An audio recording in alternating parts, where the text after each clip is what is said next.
So long as you're starting with high quality beef, cooking a good steak is as easy as throwing it on the grill or searing it in a hot skillet.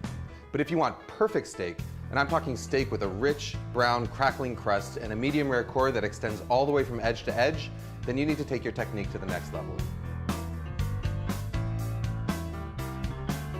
Now, traditional methods like broiling, grilling, or searing in a skillet leave you with one problem.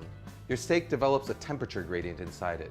So while the very center of the meat might be a perfect medium rare, as you move towards the outer layers, it becomes more and more cooked until you reach the edges, which have the dry, chewy texture of well-done meat. So the question is, how do you minimize this overcooking? So here's the thing, the more gently you cook your food, the smaller that temperature gradient inside is going to be.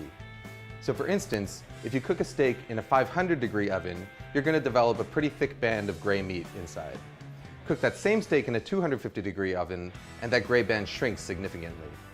You may have heard of a concept called sous vide cooking, and the idea here is to take that low temperature cooking to the extreme. With sous vide cooking, you place your steak inside a sealed plastic bag and then put that plastic bag in a water bath held at the exact temperature that you want to serve your steak at, say 130 degrees for medium rare.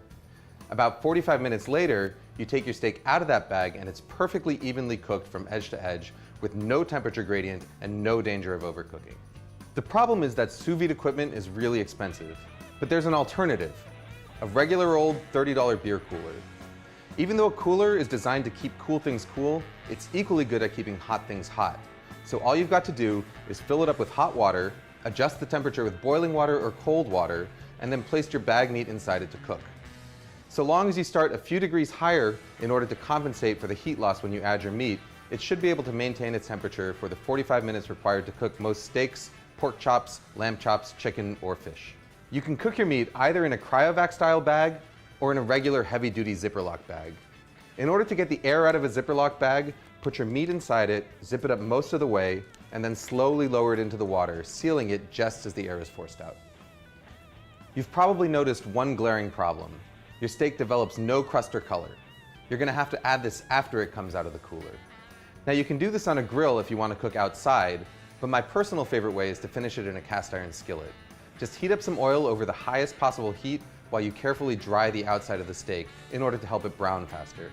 Season the steak generously with salt and pepper, and once the oil starts smoking, add the steak to the pan along with a couple of pats of butter. Cook the steak just until it's browned on both sides, about a minute or two, and then to finish it off, hold it up vertically with tongs in order to get the edges. The beauty of this method is total flexibility in terms of timing.